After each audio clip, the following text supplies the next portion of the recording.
Social gatherings are one of the interesting features of its society, but there is a special event which stands out as the most unique gathering in the world.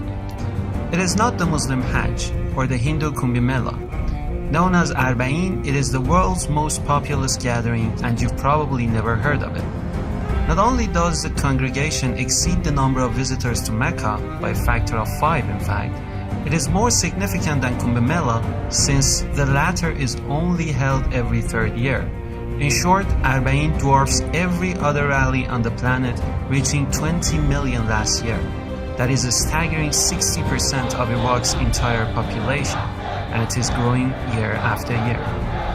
Above all, Arbaeen is unique because it takes place against the backdrop of chaotic and dangerous geopolitical scenes. Daesh, aka the ISIS, sees the Shia as their mortal enemy, so nothing infuriates the terror group more than the sight of Shia pilgrims gathering for their greatest show of faith. There is another peculiar feature of Arbaeen.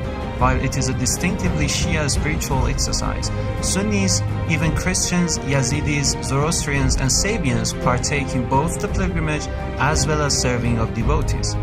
This is remarkable given the exclusive nature of religious rituals, and it could only mean one thing. People, regardless of color or creed, see Hussain as a universal, borderless, and meta-religious symbol of freedom and compassion.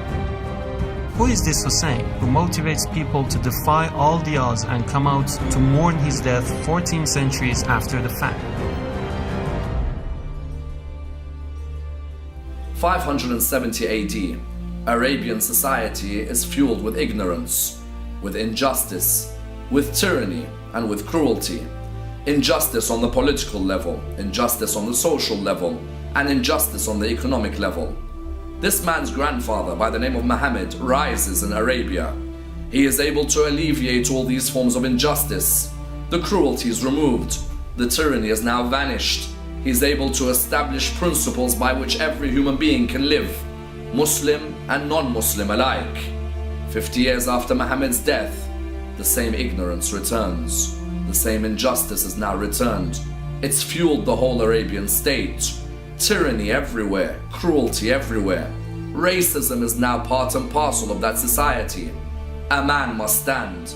A man must ensure that his grandfather and his message do not die. This man is known as Hussain.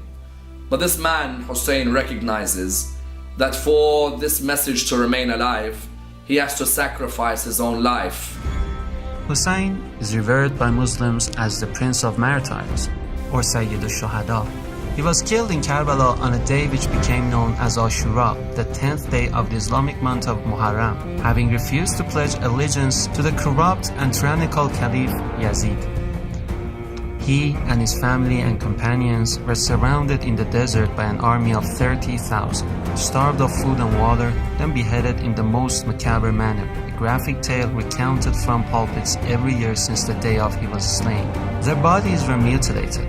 In the words of the English historian Edward Gibbon, in a distant age and climate, the tragic scene of the death of Hussain will awaken the sympathy of the coldest reader. Shia Muslims have since mourned the death of Hussain, in particular on the days of Ashura, then 40 days later on Arbaeen. 40 days is the usual length of mourning in many Muslim traditions.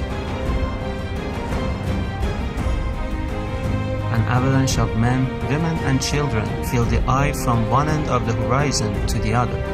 The crowds were so huge that they caused a blockade for hundreds of miles. The 425-mile distance between the southern port city of Basra and Karbala is a long journey by car, but it's unimaginably arduous on foot. It takes pilgrims a full 2 weeks to complete the walk. People of all age groups trudge in the scorching sun during the day and in bone-chilling cold at night. One part of the pilgrimage which will leave every visitor perplexed is the sight of thousands of tents with makeshift kitchens set up by local villagers who live around the pilgrim's path. The tents, called mawkib, are places where pilgrims get practically everything they need.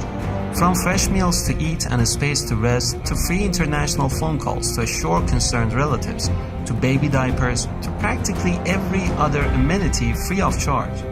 In fact, pilgrims do not need to carry anything on the 400-mile journey except the clothing they wear. More intriguing is how pilgrims are invited for food and drink. Mawqif organizers intercept the pilgrims' path to plead with them to accept their offerings, which often includes a full suite of services fit for kings.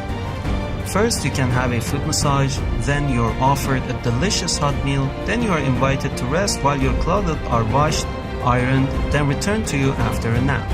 All complimentary, of course. Everything, including security, is provided mostly by volunteer fighters who have one eye on Daesh and another on protecting the pilgrims' path. To know what Islam teaches, don't look at the actions of a few hundred barbaric terrorists, but the selfless sacrifices exhibited by millions of Arbaeen pilgrims. It isn't easy for an outsider to understand what inspires the pilgrims. You see women carrying children in their arms, old men in wheelchairs, people on crutches, and blind seniors holding walking sticks. Visitors to the shrine of Hussain and his brother Abbas are not driven by emotion alone. They cry being reminded of the atrocious nature of his death, and in doing so, they reaffirm their pledge to his ideals. The first thing that pilgrims do upon reaching his shrine is recite the Ziyarah, a sacred text which summarizes the status of Hussain. In it, they begin the address by calling Hussain the inheritor of Adam, Noah, Abraham, Moses, and Jesus. There is something profound in making this proclamation. It shows that Hussein's message of truth, justice, and love for the oppressed is viewed as an inseparable extension of all divinely appointed prophets. If the world understood Hussain, his message, and his sacrifice, they would begin to understand the ancient roots of Daesh and its credo of death and destruction. It was centuries ago in Karbala that humanity witnessed the genesis of senseless monstrosities, epitomized in the murderers of Hussain. It was pitch-black darkness versus absolute shining light, an exhibition of vice versus a festival of virtue, hence the potent specter of Hussain today.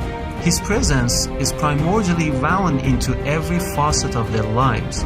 His legend encourages, inspires, and champions change for the better, and no amount of media blackout can extinguish its light.